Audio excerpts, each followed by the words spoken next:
ভারতবর্ষের মানচিত্রের উপর দাঁড়িয়ে আমি পথ হারিয়ে ফেলেছিলাম। নিঃশব্দ রাত্রির দেশ, তার উপরে একজন নিঃসঙ্গ মানুষ, অদূরে খাজুরাহ মন্দিরের চূড়া, মিথুন মূর্তিগুলো দেয়াল ছেড়ে লাফ দিয়ে উঠেছে আকাশে। নীল মখমলে শুয়ে নক্ষত্রদের মধ্যে চলেছে নৈসর্গিক প্রেম। আমি যে কোনো দিক দিয়ে যেতে পারি, অথচ আমার কোনো দিক নেই। ভারতবর্ষের মানচিত্রের ওপর দাঁড়িয়ে আমি পথ হারিয়ে ফেলেছিলাম। সেই দিনটি ছিল বর্ষণসিক্ত। মাঝে মাঝে এমন হয়, আকাশ নিচে নেমে আসে, গাছগুলি দুহাত বাড়িয়ে ডাকে, এসো এসো। বোঝা যায় এখন এই পৃথিবী মানুষের জন্য নয়, বস্তু বিশ্বের মধ্যে রয়েছে গহন কোনো বাণী। রোমাঞ্চিত হয়ে উঠেছে পায়ের তলার মাটি। এই রকম সময়ে দিক ঠিক করা সহজ নয়। আমি পা বাড়িয়ে থাকি, কিন্তু কোন দিকে যাব জানি না। ভারতবর্ষের মানচিত্রের উপর দাঁড়িয়ে আমি পথ হারিয়ে ফেলেছিলাম। দিঘির জলে ভাসছে গোলাপি শাড়ি পরা বধূটির সব। তার পায়ের আলতা ধুয়ে যায়নি, তার হাত ভর্তি সবুজ গাছের চুড়ি, তার ওষ্ঠ অধর তীব্র বিষের দাহে নীল। যারা সহজে চিৎকার করে তারাও চারিদিকে দাঁড়িয়ে স্তব্ধ। যারা অপরের হাতে নিহত হবার জন্য প্রস্তুত, তারাও আজ একটু একটু খুনি। এই দিঘির কাছে সে প্রত্যেক দিন তার মনের কথা বলতে আসতো। তার তীব্র দুঃখ ছিল না, তার তীব্র সুখ ছিল না। সে শুধু চেয়েছিল মাঝারি ধরনের বেঁচে থাকতে। একটা কোনো জায়গা থেকে তো তার মৃত্যুর জন্য উত্তর খুঁজে আনতে হবে। কোন দিকে কোন দিকে? ভারতবর্ষের মানচিত্রের উপর দাঁড়িয়ে আমি পথ হারিয়ে ফেলেছিলাম। ঝাঁসি, হায়দ্রাবাদ, নাগপুর, কানপুর, এলাহাবাদ, বিভিন্নমুখী বাস গোল হয়ে ঘিরে ফোঁস করছে। যে কোনো একটাই লাফ দিয়ে উঠে পড়লেই হয়। কিন্তু কেন আমি নাগপুর না গিয়ে এলাহাবাদ যাব না, অথবা হায়দ্রাবাদ না গিয়ে ঝাঁসি না যাওয়ার কোনো যুক্তি আছে? ঠিক এক জায়গাতেই যাওয়ার গাড়ি ভাড়া। আমাকে একবারের বেশি দুবার সুযোগ দেয়া হবে না। আমাকে পাঠানো হয়েছে মাত্র একটি জীবন কাটাবার জন্য। একটি জেলখানা থেকে বেরিয়ে শুধু একদিকে যাবার মুক্তি। চোখ বুজে ঝুলির মধ্যে হাত ঢুকিয়ে শুধু একটি কাগজের টুকরো। আমি চোখ বুঝলাম।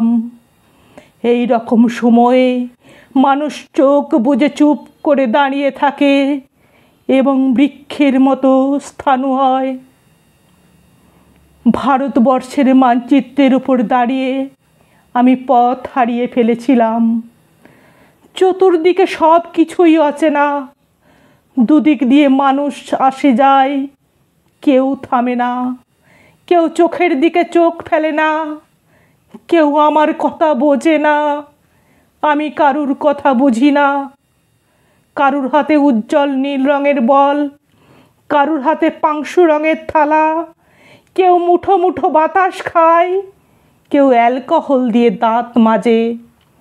জীবন্ত যুবতীর বুকে শকুন এসে ঠোকরায়, তারা হাসে।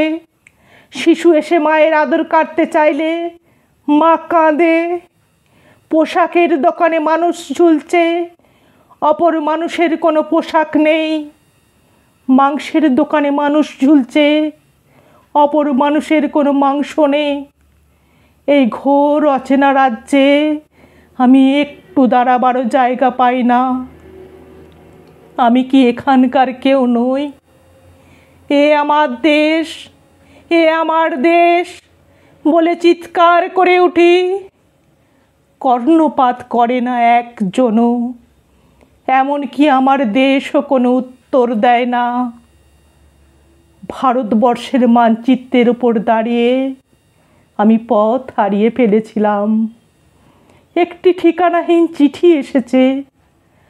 আমার যেতে হবে, যেভাবে মৃত্যুর নির্ভুল চিঠি আসে, কিন্তু মৃত্যু কারোর জন্য অপেক্ষা করে না।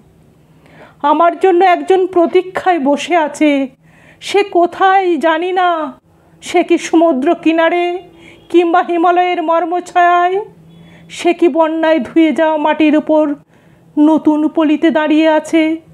সে কি শুকনো জিহ্বার করে ক্লান্ত জঙ্গলের মধ্যে একাকী শয়ান? সে কি কোনো বিশাল প্ল্যাটফর্মের পাশে জটলার মধ্যে বসে আছে জানু পেতে? সে আমার ছেলেবেলার হারিয়ে যাওয়া সঙ্গী। সে আমার বড় বড় চোখ, বিস্ময়ের বিমূর্ত ছেলেবেলা। আমি মানচিত্রের গলিঘুজির মধ্যে ছোটাছুটি করি। আমায় যেতে হবে, আমায় যেতে হবে। ভারতবর্ষের মানচিত্রের উপর দাঁড়িয়ে আমি পথ হারিয়ে ফেলেছি। সেই ধান ক্ষেতের জায়গায় এখন ধান ক্ষেত নেই। সেই নদীর ভিতরে নেই নদী। নগর উড়ে গেছে শূন্যে। সেখানে সব খোলা ছাদ মানুষ। সেই একই মানুষের মধ্যে অন্য মানুষ। রক্ত ছড়ানো গোধূলি আকাশের নিচে এক অলীক দেশ। একদিন যারা অনুসরণকারী ছিল, আজ তারাই পলাতক। মহাকুর্মের পিঠে এক অন্ধ লিখে যাচ্ছে ইতিহাস। এক জননী তার প্রতিটি সন্তানের জন্য একটি করে মুরগির ডিমও প্রসব করাতে পারেনি। এই তার ক্ষেত। যেখানে স্থাপত্য ছিল, সেখানে আজ সুড়ঙ্গ। যেখানেই যাই, সেখানেই শুনি, এখানে নয়, এখানে নয়। অথচ কোথাও তো হৃদয় থাকবে, এবং তার মধ্যে ভালোবাসা। বিজন নদীর ধার দিয়ে আমি হেঁটে চলেছি উৎস কিংবা মোহনার দিকে। ভারতবর্ষের মানচিত্রের উপর দাঁড়িয়ে আমি পথ হারিয়ে ফেলেছি। ভারতবর্ষের মানচিত্রের উপর দাঁড়িয়ে আমি পথ হারিয়ে ফেলেছিলাম।